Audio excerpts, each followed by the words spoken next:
There are so many tools out there that help us how to be productive or how to prioritize, but it is all pointless if we're unable to focus. We go to the gym to work out, to get fitter and work on our muscles, but we tend to neglect the most important muscle, our brain. We need to train our brain to focus, and only then can all of these productivity techniques will be helpful. Now I'm going to ask you, how many times have you read or watched a video that talks about an amazing productivity technique, or it teaches you how to prioritize, and you try and do it, but then it just doesn't seem to work because your mind is racing, you're feeling overwhelmed.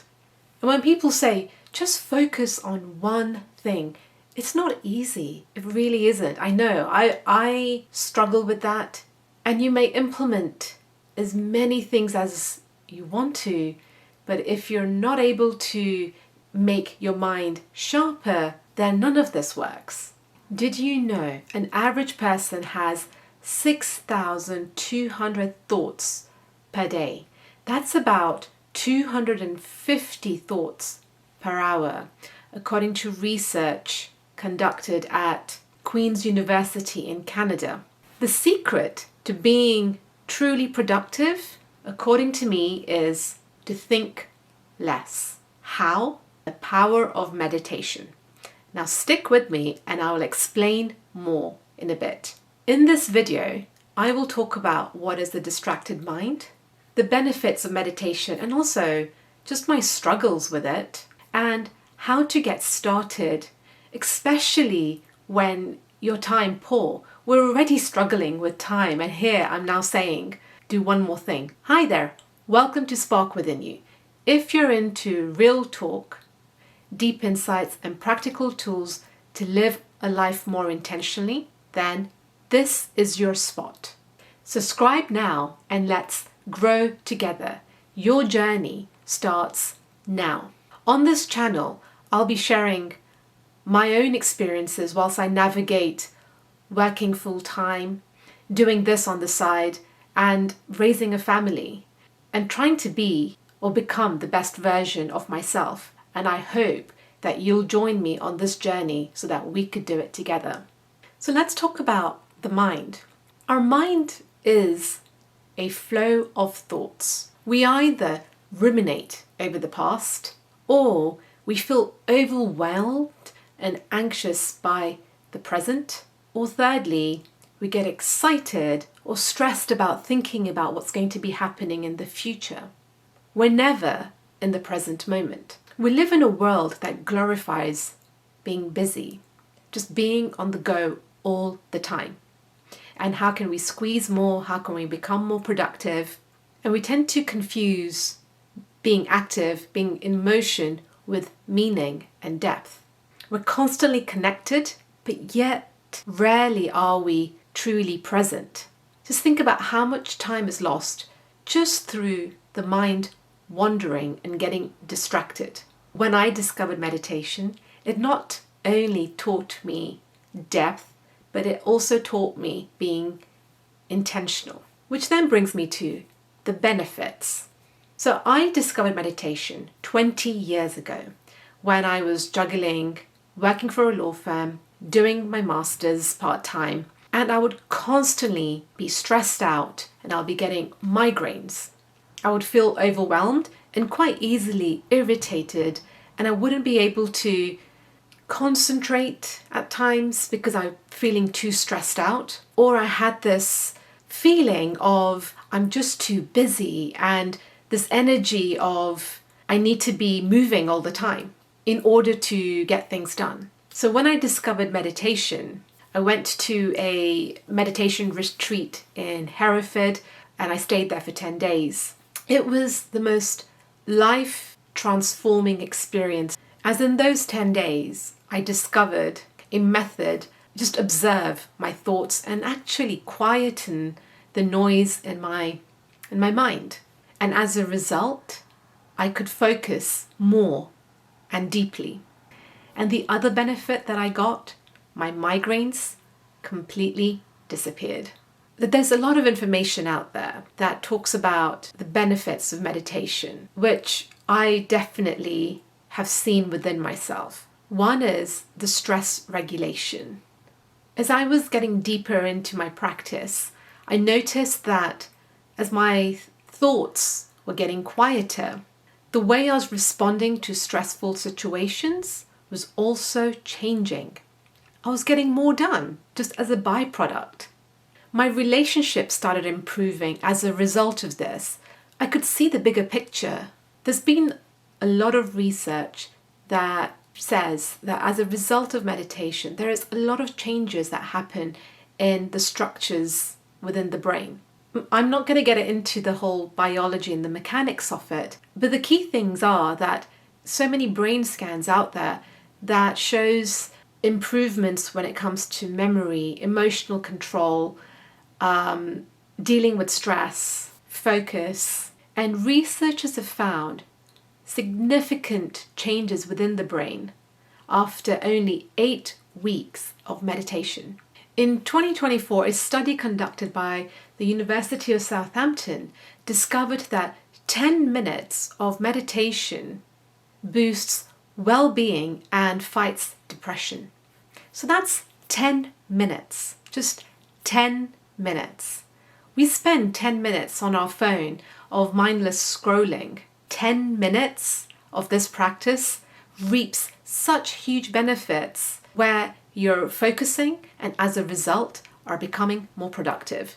So it is truly about training your attention. I see it as a tool to allow for this to happen. And there are a number of famous people out there who talk about it openly. We already know about Steve Jobs, but another high-profile person is Bill Ford, who is a chairman of the board of directors for Ford Motor Company. And he meditates daily. And in 2008, when Ford Motor Company was having financial problems, meditation helped him, and it played a crucial role in the company's return to success. Jeff Weiner, who is the CEO of LinkedIn, he says that mindfulness practice actually has helped him shape his business and has made a huge impact on his performance as a leader. For Weiner, the practice of meditation is so indispensable that he says that it is the single most important productivity tool, and he uses it every day. How to start? So when I discovered meditation 20 years ago, I had the luxury of a lot of time.